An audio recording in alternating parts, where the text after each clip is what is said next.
রাধে রাধে বন্ধুরা, আপনাদের সকল ভক্ত ও শ্রদ্ধালুদের এই পবিত্র কাহিনীতে আন্তরিক স্বাগতম। আজ আমরা একটি অত্যন্ত গম্ভীর এবং চিন্তনযোগ্য বিষয় নিয়ে আলোচনা করতে চলেছি। ভগবান শিবজি বললেন, সকালে যদি কোনো বিধবা নারীর মুখ দেখা যায় তাহলে তার কী ফল পাওয়া যায়। বন্ধুরা, এই প্রসঙ্গটি অত্যন্ত প্রাচীনকালের এক সময়ের কথা। ক্ষীরসাগরে ভগবান বিষ্ণু ও মাতা লক্ষ্মী বিরাজমান ছিলেন। চারিদিকে ছিল দিব্য শান্তি, পরিবেশ ছিল সম্পূর্ণ পবিত্র এবং আধ্যাত্মিক শক্তিতে পরিপূর্ণ। সেই সময় মা লক্ষ্মীর মনে একটি জিজ্ঞাসা জন্ম নেয়। তিনি ভগবান বিষ্ণুকে বিনম্রভাবে প্রশ্ন করেন, হে স্বামী, প্রভাতকালে যদি কোনো বিধবা নারীর মুখ দেখা যায় তাহলে তা কি শুভ নাকি অশুভ? তখন ভগবান বিষ্ণু মৃদু হাসি দিয়ে বললেন, হে দেবী, এটা সত্য যে সমাজে অনেক ধরনের ধারণা ও ভ্রান্তি প্রচলিত রয়েছে। অনেক মানুষ মনে করেন যে বিধবা নারীর মুখ দেখা অশুভ, কিন্তু আজ আমি তোমাকে এই বিষয়ের প্রকৃত সত্য এবং শাস্ত্রের মতে ব্যাখ্যা করব। এই প্রসঙ্গ কেবল একটি গল্প নয়, বরং মানুষের জীবনের সঠিক দৃষ্টিভঙ্গি দেওয়ার একটি উপদেশ। ভগবান বিষ্ণু আবার বললেন, যদি কোনো পুরুষের স্ত্রী মারা যায় তাহলে কি তার মুখ দেখা অশুভ হয়ে যায়? না, একেবারেই নয়। জীব, সে নারী হোক বা পুরুষ, সে কেবল একটি আত্মা। তার মুখে অশুভতার কোনো প্রশ্নই ওঠে না। হে দেবী, এটি কেবল সমাজের দৃষ্টিভঙ্গির পার্থক্য। যখন কোনো নারী সোহাগের চিহ্ন যেমন টিপ, মঙ্গলসূত্র, সিঁদুর ধারণ করে তখন মানুষ তাকে সৌভাগ্যবতী বলে মনে করে। আর যদি সেই নারী বিধবা হয়ে যায় তখন তার মুখ দেখাকেই মানুষ অশুভ বলে মনে করে। কিন্তু এটি কেবল অজ্ঞতা এবং নেতিবাচক চিন্তার ফল। ভগবান বিষ্ণু গম্ভীর হয়ে বললেন, হে দেবী লক্ষ্মী, সমস্ত জীবের জন্ম ও পরমাত্মা দেন এবং মৃত্যুও তারই ইচ্ছায় হয়। কার সঙ্গে কার সম্পর্ক কতদিন থাকবে তা পূর্ব থেকেই বিধাতার দ্বারা নির্ধারিত। তাহলে কি সেই সময় অযোধ্যাবাসীরা তাদের মুখ দেখা বন্ধ করে দিয়েছিল? কি স্বয়ং ভগবান শ্রীরাম তার মায়েদের মুখ দেখা ত্যাগ করেছিলেন? ভগবান বিষ্ণু আবার বললেন, না দেবী, কখনোই এমন হয়নি, কারণ এসব কেবল মানুষের সংকীর্ণ ও অজ্ঞ চিন্তার ফল। হে লক্ষ্মী, এই সংসার আসলে দৃষ্টিভঙ্গির খেলা। পাপী মানুষ সব জায়গায় পাপই দেখে, কপট ব্যক্তি সব জায়গায় কপটতাই খুঁজে পায়, আর অসৎ মানুষ সকলের মধ্যেই অসততা দেখে। কিন্তু ধর্মপরায়ণ মানুষ সর্বত্র ধর্মই দেখতে পায়, আর পুণ্যবান ব্যক্তি সব জায়গায় পুণ্যের অনুভূতি লাভ করে। অতএব মানুষের যেমন ভাবনা ও দৃষ্টিভঙ্গি, পৃথিবীও তার কাছে তেমনই মনে হয়। ভগবান বিষ্ণু বললেন, হে দেবী, যদি কোনো নারীর স্বামী এই পৃথিবী ছেড়ে চলে যায় তাহলে বুঝতে হবে সেটি পরমাত্মার ইচ্ছা ছিল। কিন্তু সেই নারীকে যদি জীবিত রাখা হয় তবে তার পিছনেও একটি ঐশ্বরিক উদ্দেশ্য রয়েছে। যে চলে গেছে সে তার কর্ম অনুযায়ী চলে গেছে, কিন্তু যে জীবিত আছে তাকে সুযোগ দেওয়া হয়েছে দান করার, ভজন করার, পুণ্য অর্জন করার এবং পরমাত্মার স্মরণ করার। এরপর ভগবান বিষ্ণু একটি সুন্দর উদাহরণ দেন। যেমন কোনো ব্যক্তি চাকরি করতে করতে মৃত্যুবরণ করলে তার স্ত্রী তার বেতনের কিছু অংশ পায়, ঠিক তেমনি যখন স্বামী এই পৃথিবী ছেড়ে চলে যায় তখন স্ত্রী যে পুণ্য কাজ করে, দান, ভজন, উপবাস, তার অর্ধেক ফল স্বামীও লাভ করে। আর যদি স্ত্রী এই পৃথিবী ছেড়ে চলে যায় তাহলে স্বামী যে সৎ কর্ম করে তার অর্ধেক ফল স্ত্রীও লাভ করে। অতএব বোঝা উচিত যে স্বামী স্ত্রীর সম্পর্ক কেবল এই জন্ম পর্যন্ত সীমাবদ্ধ নয়, বরং কর্মের মাধ্যমে পরলোক পর্যন্ত যুক্ত থাকে। যদি কোনো ভক্ত ভগবানকে কেবল এক লোটাও জল অর্পণ করেন তাহলে তার অর্ধেক পুণ্য তার জীবন সঙ্গীও লাভ করে। এরপর ভগবান বিষ্ণু প্রশ্ন করলেন, কোথায় লেখা আছে যে বিধবা নারীর মুখ দেখা উচিত নয়? কোন শাস্ত্রে এমন বিধান রয়েছে? এরপর তিনি নিজেই উত্তর দেন, হে দেবী, এসব কেবল মানুষের তৈরি ভ্রান্ত ধারণা। যা অজ্ঞতা ও নেতিবাচক চিন্তা থেকে জন্ম নিয়েছে। বাস্তবে এটি সবই বিধাতার বিধান, যাকে বোঝার প্রয়োজন আছে, ভয় পাওয়ার নয়। হে দেবী, সমস্ত মানবজাতির কর্তব্য হল পরমাত্মার ভক্তিতে লীন থাকা, সৎ কর্ম করা এবং নিজের মনকে পবিত্র রাখা। মানুষকে সর্বদা ভগবান শ্রীরামের স্মরণ করা উচিত। যারা বলে যে বিধবা নারীর মুখ দেখা অশুভ, তারা আসলে অজ্ঞতার কারণে সমাজে পাপ এবং ভ্রান্তি ছড়ায়। অতএব হে দেবী, এই সমস্ত মিথ্যা ধারণা ত্যাগ করুন। কখনোই কারো হৃদয়কে আঘাত করা উচিত নয়, কারণ যদি কোনো মানুষের কথায় কারো মনে কষ্ট পৌঁছে যায়, তবে সেটি নিজেই একটি বড় পাপ। বন্ধুরা, এমন কোন পাপ আছে যার কারণে এক পতিব্রতা নারীও এই দুঃখজনক অবস্থায় পৌঁছে যায়? এর কি কোনো পূর্ব লক্ষণ থাকে? এবং নারীর শরীরে কি এমন কোনো অঙ্গ আছে যার দ্বারা বোঝা যায় যে ভবিষ্যতে সে বিধবা হবে কিনা? মাতা পার্বতীর এই গভীর প্রশ্নগুলো শুনে ভগবান বিষ্ণু প্রসন্ন হয়ে বললেন, হে দেবী, তুমি অত্যন্ত উপযুক্ত ও গভীর প্রশ্ন করেছ। এটি সত্য যে কিছু নারীর ভাগ্যে অল্প বয়সেই বিধবা হওয়া লেখা থাকে। তারা যতই পতিব্রতা ও সৎ চরিত্রের অধিকারিণী হোক না কেন, তবুও এর পিছনে একটি সূক্ষ্ম কারণ থাকে। এক বিশেষ ধরনের পাপ আছে যার ফলস্বরূপ একজন নারীকে এই দুঃখ ভোগ করতে হয়। এই কাহিনীর মাধ্যমে তোমার সমস্ত প্রশ্নের উত্তর আপনা আপনি থেকেই পাওয়া যাবে। অতএব হে দেবী, এই কাহিনী একাগ্র চিত্তে এবং পূর্ণ শ্রদ্ধার সঙ্গে শ্রবণ করুন, কারণ এটি কেবল একটি ঘটনা নয়, বরং সমগ্র মানবজাতির কল্যাণের জন্য একটি দিব্য উপদেশ। হে শ্রদ্ধালু ভক্তগণ, ভগবান বিষ্ণু যে কাহিনী বলছেন তা অত্যন্ত পবিত্র এবং জ্ঞানবদ্ধ, তাই এটিকে শুরু থেকে শেষ পর্যন্ত অবশ্যই শুনতে হবে, কারণ শাস্ত্রে বলা হয়েছে এমন পবিত্র কাহিনী অসম্পূর্ণ রেখে দেওয়া উচিত নয়। এরপর ভগবান বিষ্ণু কাহিনী শুরু করলেন। হে দেবী, প্রাচীনকালে কীর্তিপুর নামে এক অত্যন্ত সমৃদ্ধ ও ঐশ্বর্যশালী রাজ্য ছিল। সেই রাজ্যে রামপাল নামে এক অত্যন্ত ধনী ব্যবসায়ী বাস করতেন। তার এক পুত্র এবং 3 কন্যা ছিল। তার 3 কন্যারই বিয়ে বড় বড় ধনী ও সম্মানিত পরিবারেই হয়েছিল, কিন্তু সেই ব্যবসায়ী রামপালের এক কন্যাকে দুর্ভাগ্যের সম্মুখীন হতে হয়। বিয়ের কয়েক বছর পরেই তার স্বামীর মৃত্যু হয় এবং অল্প বয়সেই সে বিধবা হয়ে যায়। এরপর সে গভীর দুঃখ ও বেদনায় তার জীবন কাটাতে থাকে। ভগবান বিষ্ণু আবার বললেন, হে দেবী, সেই বিধবা নারীর নাম ছিল সুনিতা। সে অত্যন্ত সুন্দরী, গুণবতী এবং পতিব্রতা নারী ছিল, কিন্তু তার ভাগ্যে বিধাতা যা লিখে দিয়েছিলেন তার জীবনেও তাই ঘটেছিল। সুনিতার স্বামী বিয়ের সময় তার গুণের দিকে নয়, বরং তার সৌন্দর্য এবং তার পিতার বিপুল সম্পত্তির দিকে বেশি নজর দিয়েছিল। এই কারণেই তাদের এই সম্পর্ক স্থায়ী হতে পারেনি এবং অল্প বয়সের মধ্যেই তার স্বামী মৃত্যুবরণ করেন। হে দেবী, শৈশবকাল থেকেই সুনিতার শরীরে তার ভবিষ্যতের কিছু লক্ষণ ছিল, যা ইঙ্গিত করছিল যে সে অল্প বয়সেই বিধবা হবে। কিন্তু অজ্ঞতার কারণে কেউই সেই লক্ষণগুলোর দিকে মনোযোগ দেয়নি। এগুলো সবই তার পূর্বজন্মের কর্মফল ছিল, যার কারণে তাকে এই জন্মে এই দুঃখ সহ্য করতে হয়েছে। এরপর ভগবান বিষ্ণু বললেন, হে দেবী, এখন আমি তোমাকে তার পূর্বজন্মের কাহিনী শোনাবো। মনোযোগ দিয়ে শোনো, কারণ এই কাহিনীতেই সব রহস্য লুকিয়ে আছে।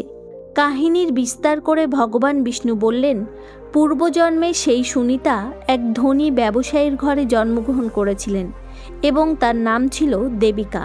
তার পিতা রাজা বিক্রমাদিত্যের অত্যন্ত প্রিয় ছিলেন, সেই কারণে তার ঘরে অগাধ ধন সম্পদ ও ঐশ্বর্য ছিল। কিন্তু অতিরিক্ত ধনের কারণে সেই ব্যবসায়ী অহংকারী ও উদ্ধত্ত হয়ে উঠেছিল। দেবিকা ছিল তার একমাত্র কন্যা, তাই তিনি তাকে অত্যন্ত স্নেহ করতেন এবং তার সমস্ত ইচ্ছা পূরণ করতেন। অতিরিক্ত আদর স্নেহের কারণে দেবিকার স্বভাব নষ্ট হয়ে গিয়েছিল। দেবিকা অত্যন্ত সুন্দরী ছিল এবং সে জীবনে কখনো দুঃখের মুখ দেখেনি। সেই কারণে তার মধ্যে বিনয় ও নম্রতার অভাব ছিল। যখন দেবিকা যৌবনে পদার্পণ করল, তখন তার পিতা তার বিয়ের কথা ভাবলেন, কিন্তু দেবিকা একটি অদ্ভুত শর্ত রাখল। যে পুরুষ আমাকে বিয়ে করবে তাকে আমার পিতার বাড়িতেই থাকতে হবে, অর্থাৎ তাকে ঘরজামাই হয়ে থাকতে হবে। এই কথা শুনে সেই ব্যবসায়ী তার সমস্ত আত্মীয় স্বজনকে জানালেন এবং খুব শীঘ্রই এই খবর চারদিকে ছড়িয়ে পড়ল। তারপর অনেক বিদ্বান, ধনী এবং যোগ্য যুবক দেবিকাকে দেখতে তার বাড়িতে এলো, কিন্তু দেবিকা তার অহংকারের কারণে কাউকেই যোগ্য মনে করল না এবং সবাইকে প্রত্যাখ্যান করল। ভগবান বিষ্ণু বললেন, হে দেবী লক্ষ্মী, দেবিকা তার অহংকারে এতটাই অন্ধ হয়ে গিয়েছিল যে সে অনেক বিদ্বান ও যোগ্য ব্যক্তিকে অপমান করে তাদের বাড়ি থেকে বের করে দিয়েছিল। একদিন এক অত্যন্ত তেজস্বী, দিব্য ও সুদর্শন মহাত্মা ভিক্ষা চাইতে দেবিকার দরজায় আসলেন। দেবিকার দৃষ্টি যখন সেই মহাত্মার ওপর পড়ল, তখন সে তার রূপ ও তেজে মুগ্ধ হয়ে গেল। সঙ্গে সঙ্গে সে তার পিতার কাছে গিয়ে বলল, হে পিতাশ্রী, আমি এই ভিক্ষুক মহাত্মাকেই বিয়ে করতে চাই। নিজের কন্যার জেদ ও অনুরোধ দেখে সেই ব্যবসায়ীও তার কথা মেনে নিলেন এবং সেই মহাত্মাকে বিয়ের প্রস্তাব দিলেন। বিয়ের সময় দেবিকা খুব আনন্দিত ছিল, কারণ সে নিজের পছন্দের বরকে পেয়েছিল। বিয়ের পর কিছুদিন পর্যন্ত সে তার স্বামীর সঙ্গে ভালোবাসার সঙ্গে বসবাস করতে লাগলো এবং তার সেবাও করত। কিন্তু ভগবান বিষ্ণু বললেন, হে দেবী, এই সুখ বেশি দিন স্থায়ী হয়নি। কিছুদিনের মধ্যেই দেবিকার প্রকৃত স্বভাব প্রকাশ পেতে শুরু করলো। দেবিকা তার স্বামীকে স্বামী বলে মানত না, বরং একজন দাসের মতো ব্যবহার করতে লাগলো। নিজের স্বামীর সেবা করার বদলে সে উল্টো স্বামীর কাছেই নিজের পা টিপিয়ে নিত। তার স্বভাব হয়ে উঠেছিল সম্পূর্ণ স্বেচ্ছাচারী। সে স্বামীকে কিছু না জানিয়ে বাড়ির বাইরে চলে যেত, স্বামীর কোনো কথাই মানত না। এমনকি স্বামীর আগেই সে খাবার খেয়ে নিত। শুধু তাই নয়, কোনো ধর্মীয় কাজে সে তার স্বামীর সঙ্গে অংশগ্রহণ করত না এবং একাই ভোগবিলাসে মগ্ন থাকত। এ ধরনের স্ত্রীর আচরণ দেখে তার স্বামী অত্যন্ত দুঃখী ও ব্যথিত হয়ে পড়লেন। সেই মহাত্মা স্বরূপ স্বামী বহুবার দেবিকাকে বোঝানোর চেষ্টা করেছিলেন। তিনি তাকে ধর্ম ও মর্যাদার জ্ঞান দিয়েছিলেন, কিন্তু দেবিকার অহংকারের ওপর তার কোনো প্রভাব পড়ল না। সে নিজের ইচ্ছামতো চলতেই থাকলো এবং নিজের কর্তব্য থেকে সম্পূর্ণভাবে বিমুখ হয়ে পড়ল। দেবিকার মাও তাকে বারবার বোঝাতেন, হে কন্যা, নারীর ধর্ম হলো তার স্বামীকে সম্মান করা, তার সেবা করা, তার সঙ্গে মধুর ব্যবহার করা। কিন্তু দেবিকা তার মায়ের কথাও উপেক্ষা করল। সে ইচ্ছাকৃতভাবে তার স্বামীকে অপমান করত, দিনরাত তার নিন্দা করত, তাকে কটু কথা বলতো এবং তার নাম ধরে ডাকত, যা অত্যন্ত নিন্দনীয় আচরণ। ভগবান বিষ্ণু গম্ভীরভাবে বললেন, হে দেবী লক্ষ্মী, এই ধরনের দুর্ব্যবহারের কারণে তার স্বামী অত্যন্ত দুঃখী ও কষ্টগ্রস্ত হয়ে পড়েছিলেন। একদিন তিনি গভীরভাবে চিন্তা করলেন এবং সিদ্ধান্ত নিলেন যে এই রকম জীবন অর্থহীন। তাই কাউকে কিছু না জানিয়ে তিনি গৃহত্যাগ করলেন। তিনি দেবিকাকে ত্যাগ করে বনে চলে গেলেন এবং সেখানে গিয়ে তপস্যা করতে লাগলেন। তিনি পরমাত্মার ধ্যানে লীন হয়ে গেলেন। শাস্ত্রে বলা আছে, জ্ঞানী মানুষকে দুষ্ট, স্বেচ্ছাচারী এবং অধার্মিক মানুষের সঙ্গ ত্যাগ করা উচিত, নয়তো সে নিজেও তার পাপের অংশীদার হয়ে যায়। এই নীতি অনুসরণ করে দেবিকার স্বামী বনে তপস্বী হয়ে থাকতে লাগলেন। কিন্তু হে দেবী, আশ্চর্যের বিষয় হলো, দেবিকা তার স্বামীকে খুঁজে দেখার কোনো চেষ্টাই করল না। সে আগের মতোই বাড়িতে অহংকার ও স্বেচ্ছাচারে মগ্ন হয়ে থাকতে লাগলো। তার মা আবারও তাকে বোঝালেন, হে কন্যা, তোমার স্বামীর কাছে যাও, তার কাছে ক্ষমা চাও এবং তাকে বাড়িতে ফিরিয়ে নিয়ে এসো। কিন্তু দেবিকা অহংকারের সঙ্গে উত্তর দিল, এভাবে থাকার চেয়ে আমি একাই জীবন কাটিয়ে দেব। ভগবান বিষ্ণু বললেন, হে দেবী, এটাই ছিল সেই অহংকার ও অধর্ম যা তার পতনের কারণ হতে চলেছিল। দেবিকা অহংকারে ডুবে গিয়ে বলতে লাগলো, আমি এত সুন্দরী, যে কোনো পুরুষই আমাকে বিয়ে করতে রাজি হয়ে যাবে। আর এই কঠোর ও অহংকারপূর্ণ কথা শুনে তার মা অত্যন্ত দুঃখী হয়ে পড়লেন। এদিকে দেবিকার স্বামী বনে গিয়ে গভীর ধ্যান ও তপস্যায় লীন হয়ে গিয়েছিলেন। তিনি সমস্ত সাংসারিক বন্ধন থেকে মুক্ত হয়ে পরমাত্মার ভক্তিতে সর্বদা নিমগ্ন থাকতেন। ভগবান বিষ্ণু আবার বললেন, হে দেবী, কিছু সময় পরে দেবিকার জীবনে বিপদ আসতে শুরু করলো। একদিন তার পিতার সঙ্গে অত্যন্ত অশুভ ঘটনা ঘটল। তাকে রাজপ্রাসাদে চুরি করতে গিয়ে সৈন্যরা ধরে ফেলল এবং রাজার সামনে হাজির করল। রাজা অত্যন্ত ক্ষুব্ধ হলেন এবং তার সমস্ত ধন সম্পদ কেড়ে নিয়ে তাকে কারাগারে পাঠিয়ে দিলেন। হে দেবী, মুহূর্তের মধ্যে যে বাড়ি একসময় ধন সম্পদে পরিপূর্ণ ছিল তা দারিদ্রতা ও দুঃখের আশ্রয়ে পরিণত হলো। এখন দেবিকা ও তার মাকে জীবিকা নির্বাহের জন্য অন্যের বাড়িতে কাজ করতে হলো। তার পিতা কারাগারে ছিলেন এবং বাড়িতে কোনো পুরুষ ছিল না যে তাদের সাহায্য করতে পারে। এই অবস্থায় দেবিকা গভীর একাকিত্ব ও অসহায়তা অনুভব করতে লাগলো। তখন তার স্বামীর কথা মনে পড়তে শুরু করলো। কিন্তু তার স্বামী তো তখন বনে তপস্বী হয়ে গিয়েছিলেন, যিনি সংসার থেকে সম্পূর্ণ বিরক্ত হয়ে পরমাত্মার সমাধানে লীন হয়েছিলেন। অবশেষে দেবিকা তার স্বামীকে খুঁজে বের করার সিদ্ধান্ত নিল এবং বনের দিকে রওনা দিল।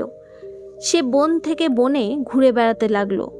চারিদিকে তার স্বামীকে খুঁজতে লাগলো, কিন্তু কোথাও তার দেখা পেল না। অত্যন্ত ক্লান্তি ও হতাশার কারণে সে এক জায়গায় বসে বিশ্রাম করতে লাগলো। ঠিক তখনই হঠাৎ সেখানে একটি ভয়ঙ্কর সিংহ উপস্থিত হলো এবং দেবিকার ওপর আক্রমণ করলো। সেই মুহূর্তেই দেবিকার প্রাণ বেরিয়ে গেল।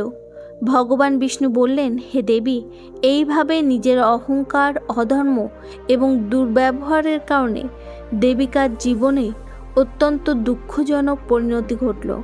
দেবিকার মৃত্যু হওয়ার পর 3 জন ভয়ঙ্কর যমদূত সেখানে এসে তাকে ধরে টেনে হিঁচড়ে যমলোকে নিয়ে গেল। যমলোকে যখন তাকে যমরাজের সামনে হাজির করা হলো, তখন তার সমস্ত পাপ ও পুণ্যের হিসাব করা হলো। যমরাজ তার সমস্ত কর্মের বিচার করতে শুরু করলেন। এরপর যমরাজ গম্ভীর কণ্ঠে বললেন, এই নারী অত্যন্ত পাপিনী। সে কখনোই তার স্বামীর সম্মান করেনি, বরং বারবার তাকে অপমান করেছে।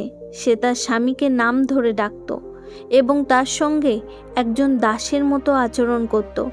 এমন দুষ্ট ও অধার্মিক নারীকে নরকে পাঠানো ন্যায়সঙ্গত। ভগবান বিষ্ণু আবার বললেন, হে দেবী লক্ষ্মী, এইভাবে দেবিকাকে নরকে পাঠানো হয়, যেখানে সে বহু বছর ধরে নিজের পাপের শাস্তি ভোগ করে। দীর্ঘ সময় কষ্ট সহ্য করার পর যখন তার পাপের ফল ক্ষয় হয়ে যায়, তখন সে পুনরায় মানব জন্ম লাভ করে এবং সুনিতা রূপে জন্মগ্রহণ করে। ভগবান বিষ্ণু আরও বললেন, হে দেবী, পূর্বজন্মে করা পাপের কারণেই সুনিতার শরীরে এমন কিছু লক্ষণ প্রকাশ পেয়েছিল যা ইঙ্গিত দিচ্ছিল যে সে অল্প বয়সেই বিধবা হবে। হে দেবী, এখন আমি তোমাকে সেই লক্ষণগুলোর কথা বলছি, যেগুলো দ্বারা বোঝা যায় যে কোনো নারী অল্প বয়সেই বিধবা হতে পারে। যদি কোনো নারীর পায়ে ঘাম না হয় এবং তার পায়ের শিরা স্পষ্টভাবে দেখা না যায়, অর্থাৎ তার পা অত্যন্ত মসৃণ ও কোমল হয়, তবে সেই নারী প্রায়ই ঐশ্বর্য ও সুখ থেকে বঞ্চিত থাকে। যদি কোনো নারীর পায়ের বড় আঙুল গোলাকার ও মাংসল হয়, তবে সে নারী পতিব্রতা ও সৌভাগ্যশালী হয়। কিন্তু যদি মানুষ আঙুলে শিরা স্পষ্ট দেখা যায়, তবে সেই নারী দুর্ভাগ্যগ্রস্ত এবং দুষ্ট স্বভাবের বলে মনে করা হয়। যদি পায়ের বড় আঙুল চ্যাপ্টা বা চাপা হয়, তবে সেই নারীকে গর্ভধারণে দুর্বল বলে ধরা হয়। ভগবান বিষ্ণু আবার বললেন, আর যদি কোনো নারীর পায়ের তর্জনী আঙুল বড় আঙুলের থেকেও বড় হয়, তবে তার স্বভাব স্বেচ্ছাচারী হতে পারে এবং সে বহু সম্পর্কে জড়িয়ে পড়তে পারে। হে দেবী, যদি কোনো নারীর পায়ের আঙুলগুলো একে অপরের কাছাকাছি থাকে, গোল, সোজা ও সুন্দর হয় এবং নখ ছোট ও সরু হয়, তবে সেই নারী ঐশ্বর্যশীল হয় এবং শ্বশুরবাড়িতে সুখ ও সমৃদ্ধি লাভ করে। যদি কোনো নারীর পা অত্যন্ত বড় হয় তবে সে সারা জীবন নানা দুঃখের সম্মুখীন হয়, আর যদি তার পা অত্যন্ত পাতলা ও মাংসহীন হয় তবে বলা হয় যে সে তার শ্বশুরবাড়ির সৌভাগ্য হ্রাস করে। যদি কোনো নারীর পায়ের অনামিকা ও চতুর্থ আঙুল অন্য আঙুলগুলোর তুলনায় খুব ছোট হয় তবে সে কলহপ্রিয় হয় এবং ঘরের পরিবেশ অশান্ত করে তোলে। যদি মাঝের আঙুল অর্থাৎ মধ্যমা অত্যন্ত লম্বা হয় তবে তা বিবাহের জন্য অশুভ বলে ধরা হয়। আর যে নারী হাঁটার সময় পা জোরে আছড়ে ধমধম শব্দ করে হাঁটে তাকে স্বামীর জন্য অশুভ মনে করা হয়। ভগবান বিষ্ণু আবার বললেন, হে দেবী লক্ষ্মী, এই লক্ষণগুলো এবং পূর্বজন্মের কর্মের কারণেই সুনীতাকে অল্প বয়সেই বিধবা হতে হয়েছিল। বাস্তবে কোনো নারীর বিধবা হওয়ার কারণ তার পূর্বজন্মের কর্মই হয়। যে নারী তার স্বামীকে অপমান করে, নাম ধরে ডাকে এবং স্বামীর আগে নিজে আহার করে সে নারী নিশ্চিতভাবেই দুঃখের ভাগী হয় এবং অল্প বয়সেই বিধবা হতে পারে। কিন্তু একজন সত্যিকারের পতিব্রতা নারী কখনো কাউকে অপমান করে না। সে সর্বদা তার স্বামীর সম্মান করে এবং নিষ্ঠার সঙ্গে তার সঙ্গে ধর্ম পালন করে। এমন নারী কখনোই দুর্দশায় পতিত হয় না এবং মৃত্যুর পর আমার ধাম লাভ করে। এইভাবে ভগবান বিষ্ণু দেবী লক্ষ্মীকে এই গভীর ও শিক্ষাপ্রদ কাহিনী শোনালেন। এই কাহিনী প্রকৃত শিক্ষা হলো সত্যিকারের ধর্ম হলো ভক্তি, সৎ আচরণ এবং করুণা। কাউকে কষ্ট দেওয়া বা অপমান করা সবচেয়ে বড় পাপ। যদি ভগবান বিষ্ণু ও মা লক্ষ্মীর এই পবিত্র কাহিনী আপনাদের ভালো লেগে থাকে তবে এটি অবশ্যই আপনার বন্ধু ও পরিবারের সঙ্গে শেয়ার করুন, যাতে এই দিব্য জ্ঞান আরও বেশি মানুষের কাছে পৌঁছাতে পারে। আমাদের চ্যানেলটি সাবস্ক্রাইব করতে ভুলবেন না এবং এমনই ভক্তি, জ্ঞান ও প্রেরণায় ভরা কাহিনীর জন্য আমাদের সঙ্গে যুক্ত থাকুন। কমেন্টে অবশ্যই লিখুন হর হর মহাদেব এবং জানান এই কাহিনী আপনাদের কেমন লাগলো। ভগবান ভোলেনাথ আপনার সমস্ত মনোকামনা পূরণ করুন। আপনার জীবন সুখ, শান্তি এবং ভক্তিতে পরিপূর্ণ হয়ে উঠুক। জয় শিব শঙ্কর। হর হর মহাদেব।